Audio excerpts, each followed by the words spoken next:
The Sunflower War. She watched as they poured acid on my 6-year-old daughter. She didn't blink. She didn't yell. She didn't try to stop it. She stood there, arms crossed, wearing a smile like armor. All because of chalk. All because my daughter dared to draw sunflowers on the sidewalk in front of our home. Her name was Meredith Brunson, president of the Homeowners Association, ruler of suburbia, and tyrant in pearls. She didn't warn. She struck. She burned. But her greatest mistake wasn't the chemical solvent. It was underestimating what a mother becomes when her child is hurt. She turned me into a weapon. And now, I was coming for everything she'd built: her title, her reputation, her freedom. You think this ended with a police report? Think again. What we uncovered afterward was darker than anyone was prepared to face. It started with sunflowers, but it would end in a courtroom. And every step of the way, justice would have my name carved into it. The chalk still clung to the pavement that afternoon, even after the light rain. My daughter, Maya, 6 years old, joyful, imaginative, and utterly innocent, was crouched on the edge of the sidewalk, clutching a pink stick of chalk like it was a wand. She was drawing giant sunflowers, each with a smiling face, and curvy, wiggling stems. I watched from the porch, coffee cooling in my hand, heart full. That's when Meredith appeared. She strutted down the street in crimson stilettos, holding her clipboard like it was a scepter. Her sunglasses covered eyes that hadn't known warmth in years. She stopped at the edge of Ma's drawing and stared at it like it was filth. "You've been warned, Dana," she snapped, not even looking at me. "Sidewalk defacement violates Code 3.7 again." I rose from the porch slowly. She's a child. She's drawing flowers. That's not defacement. That's childhood. Meredith turned, her smile oily. "To you, maybe. To the HOA, it's graffiti. Visual pollution." I clenched my fists. "You send letters. You take photos of a 6-year-old like she's a vandal. What's next? Citations for laughing too loudly? If the laughter disrupts visual harmony," she said, and then turned on her heel, her footsteps tapping like war drums down the street, as if trying to stomp out Ma's flowers one by one. That was when the war began. 2 days passed, heavy and tense. Then the envelope came, official HOA seal, thick paper. I didn't need to open it to know. I tore it in two and tossed it into the trash. But Meredith wasn't finished. That evening, a man in a neon vest appeared, pacing our sidewalk with a tablet in hand. He inspected the fading chalk drawings, knelt to run his fingers over a lingering petal, and mumbled into his shoulder radio. I stepped outside. "She's 6, I said. It rained last night.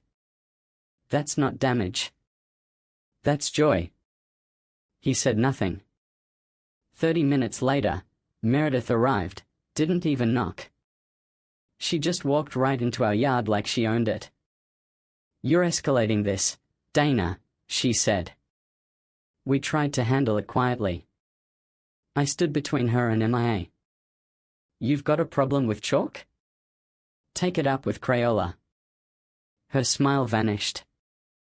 Under HOA Resolution 4.9, decorative residue on common walkways must be removed within 48 hours. Failure to comply authorizes board intervention. I laughed. "That's my sidewalk. My property line is 6 feet from the curb." Meredith narrowed her eyes.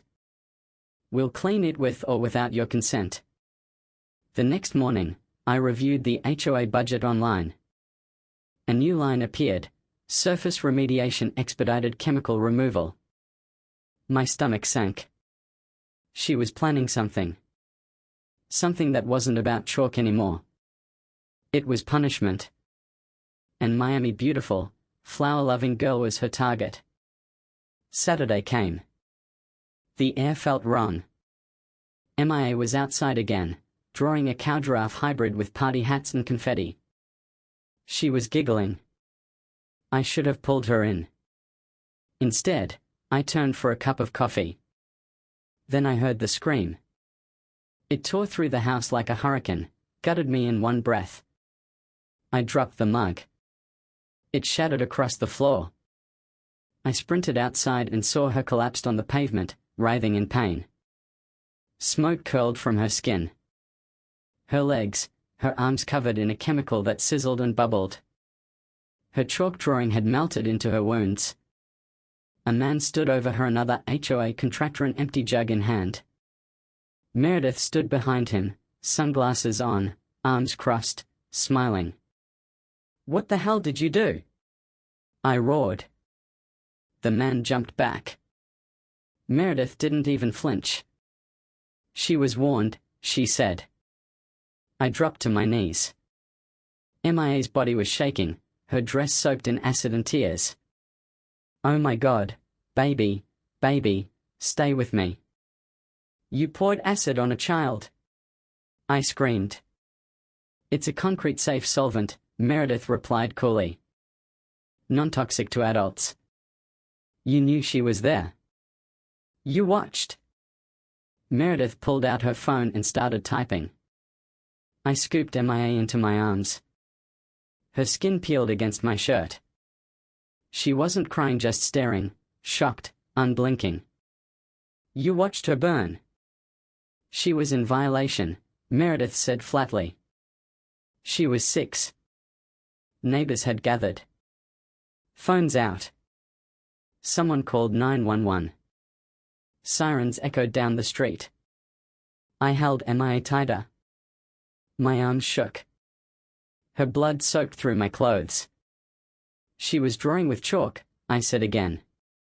"She was drawing sunflowers." Meredith stared at me with contempt. "Perhaps you shouldn't be raising a child at all." I snapped. I lunged, not to hit her, not even knowing what I meant to do. Rage propelled me forward. 2 neighbors held me back. That was when I saw it.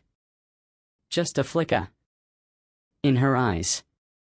Fear. Not guilt. Not regret. Fear. "You'll be the cautionary tale," I hissed. "You'll be the stain on this community forever." The ambulance took MIA. I followed. She was admitted to the burn unit, was wrapped, sedated, fragile as glass. I stayed at her bedside, unmoving. Then I opened my laptop. I was once a military chemical engineer. Hack-proof systems were my job. HOA firewalls? Child's play. I found it. The budget entry. The vendor, EcoStrip Solutions. A company that only sold solvents for industrial graffiti removal. Municipal use only. Meredith had no approval. I called the vendor. "This is Dana Wyatt," I said. "One of your products was used on a 6-year-old girl. I want names." The man on the line stammered. "Meredith Brunson," he said. "She picked it up herself."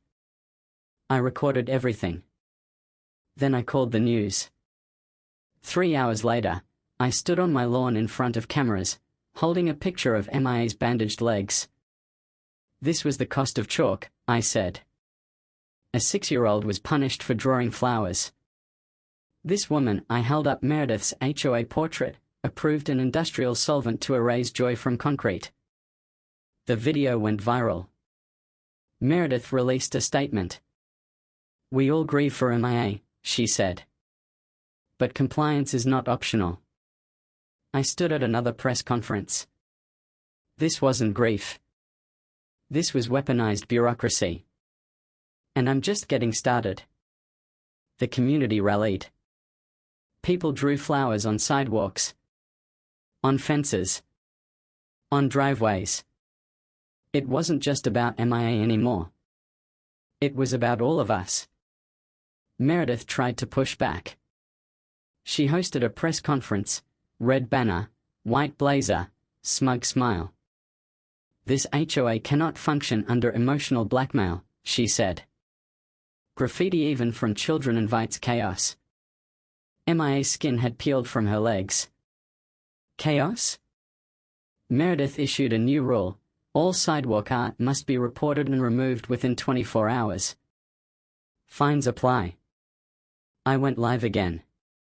"She's not just banning chalk," I said. "She's banning memory. She's banning healing." Then I held up the vendor contract. "She forged authorization. That's fraud. And I just filed a federal complaint." The next morning, a flyer was in my mailbox: "Remove art or face HOA legal action." I didn't take it down. I enlarged MIA's drawing, laminated it, and taped it to the door with bold red letters: "You erased the chalk. You'll never erase her name." The courthouse was packed. Not with cameras. With people. I carried MIA's drawing in my pocket. She was stable now, finally smiling. Meredith arrived late, sunglasses on, looking like a politician. The Judge Franklin Dean, no-nonsense ex-military, appealed the case. My attorney delivered blow after blow: malicious intent, unauthorized use of industrial chemicals, falsified HOA documents. Meredith's lawyer stammered. This was a tragic misunderstanding. I stood. No. She made a choice. She watched. She nodded. She gave the order. Then we played the footage, Meredith in the background, arms crossed. The nod. The scream. Silence. The judge leaned forward. "Mrs. Brunson, do you deny authorizing this?" She tried to pivot. Two didn't know the child. Objection. Irrelevant, my attorney snapped. She signed the order. Judge Franklin slammed the gavel. This moves to trial. Criminal and civil. Effective immediately, Mrs. Brunson is barred from HOA duties. You can't do that, she screamed. I just did. Later that night, someone smeared black paint over MIA's laminated drawing. Meredith's favorite paint brand. I recognized it. So I rolled out chalk buckets. MIA's classmates came. Neighbors. Strangers. Sunflowers bloomed everywhere. No one asked permission. Another unsigned flyer came. I stapled it to the HOA office door next to a blown-up subpoena. Meredith tried to reorganize her power, sending unsigned letters, forming interim committees. But the neighborhood wasn't hers anymore. I posted a new video. She thinks we'll break. Let's break the system. It hit 1 million views overnight. The next afternoon, MIA stepped outside for the first time since the attack. Her legs still wrapped, her hand in mine. She took a piece of purple chalk and drew one wobbly sunflower. Can she paint over this? She asked. I smiled. Let her try. The final vote happened in the park. MIA wore a dress with sunflowers stitched at the hem. Meredith arrived. No applause, no power. MIA stepped to the MIC. You tried to erase me. But I'm still here.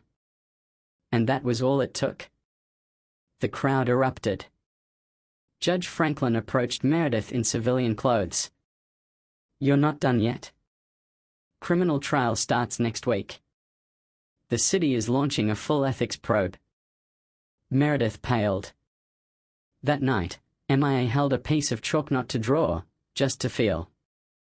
She's gone, right? She asked. She is, I said. Then can we draw big now? I kissed her head. Baby, we always could. Because you can erase chalk. But you can't erase the truth. Not when it's drawn in courage. Not when it's written in justice. And never when it's carried in the hands of a child.